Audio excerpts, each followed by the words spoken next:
Hello, this is the video for Tuesday, March 23rd for our Lord of the Flies unit. We're on day 5 of the Heart of Darkness unit that started with some poetry.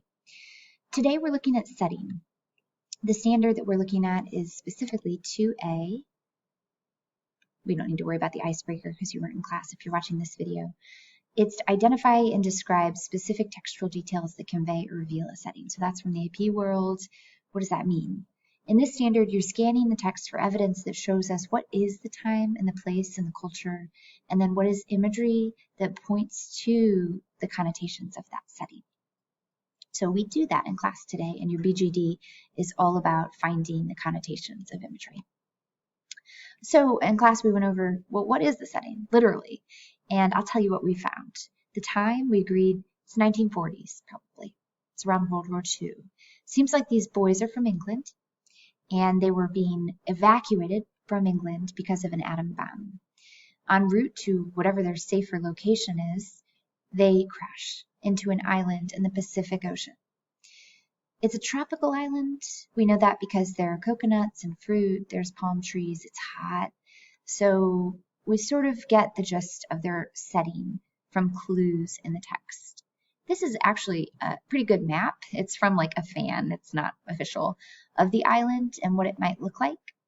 I like it because, and you can find it linked in the slideshow. It's got these little interactive elements where it shows you images, and then of course I love this, quotes from the book, so that's great. So here's the island the boys are living on. You have the mountain here, the mountain where there's the signal fire. You've got the beach where they gather, the lagoon where the water comes in when the tide is in, and it's kind of warm water, so it becomes a really nice bathing area. And then you have their huts. There's a hut that the creator of the map thinks could look like the huts they made. And then as you move on, you get some of the later parts of the book over here. So we'll learn about the Pig Run and then Castle Rock, which is going to be the second half of the book. This is the scar of the plane as it landed on the island. And the scar just means it tore a big swath through the forest. We're led to believe the island is mostly forest. So it's a really tropical, lush green setting. So there's your setting, literally, anyway. And then figuratively, what does this setting do? What is the quality of the setting? What is the culture of the setting? Settings have cultures. When we say something is set in New York City versus Charlottesville, we get different cultural elements that come through that setting. There are cultures here too. There's 3 by my count. There's the setting of the home countries, which is where these boys came from, England. There's the setting of the island itself and its culture. The island is like a living thing, and it immediately inspires a particular kind of culture. And then there's the culture the boys make themselves. So there's civilization, which is really fresh and new. There are elements of that you could study as well. And indeed, that is what I'd like you to do. I'm going to show you the BGD first, and then I'll go back and model it for you. So the BGD is to find a pair of images, 2 images, that explore the connotations of the setting on the island. So not just, it's an island, right? That's the denotation. What are the connotations? What are the meanings of that? What is the emotion of the setting? What is the culture? I say analyze each with your description of connotations. It doesn't have to be opposite pairs. They could be anything you find interesting. Form an interesting partnership in some way. So if you find an image that is of Simon in his hiding place, you'll ask yourself, well, what's a counterpoint to this image? Like, what do I want to explore that is a contrast to this or is similar to this, a partner? And that's it. It's a creative analysis day, so it's not graded for grammar. I'm just wanting to know what your ideas are. And here are my samples. So setting and its connotations. The first one I chose is this concept that I decided of a threat. Connotations here are threatening.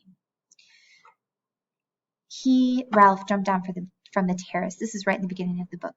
The sand was thick, the heat hit him. There were skull-like coconuts with green shadows from the palms in the forest sliding over his skin. So it's creepy, it's aggressive, there's menacing elements to this description. As I say here, the island is threatening. The heat is aggressive. The food source looks deathly. The shadows even creep over him. And notice too how he sheds the culture of the home countries when he forcefully undresses. So he's really leaving that behind. This is the kind of commentary that I think will be fine in your BGD today.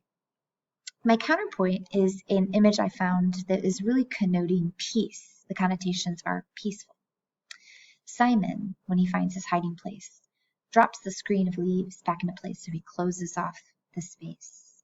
The honey-colored sunlight, sweet sunlight, decreases. The riotus colors die, and the heat and urgency cools away.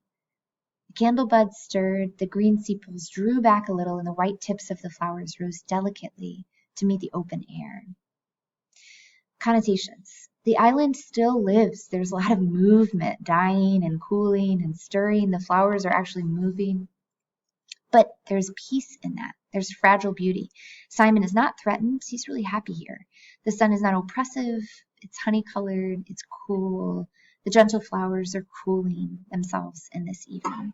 So peace versus threat. Two ways to see the island. This is kind of the images I chose. You can choose whatever you want for your BGD. Last thought here, we did practice in class, is reading. There's a reading that's in your packet. It's long.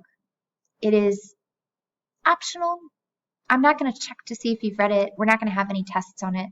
I think it's going to deepen your understanding of The Lord of the Flies, and that's why I put it in there. But it's really difficult, and I'm not going to really help you through it. So that's why I say it's optional. I'd like you to check it out, open your packet to that part, look at it, expose yourself to it, and then read it as best as you can. That might mean you're skimming it. That might mean you're really diving in and trying to understand this most famous of poems, Paradise Lost by John Milton. I will present on it on Monday, and my presentation will have more meaning if you've read the poem. But I do think The Lord of the Flies is more important, and I'm also asking you to read The Lord of the Flies by Monday. So if you have to privilege one, privilege this one. And the Paradise Lost reading is there for you, and I leave it with you. That is our presentation for today and our work for Tuesday.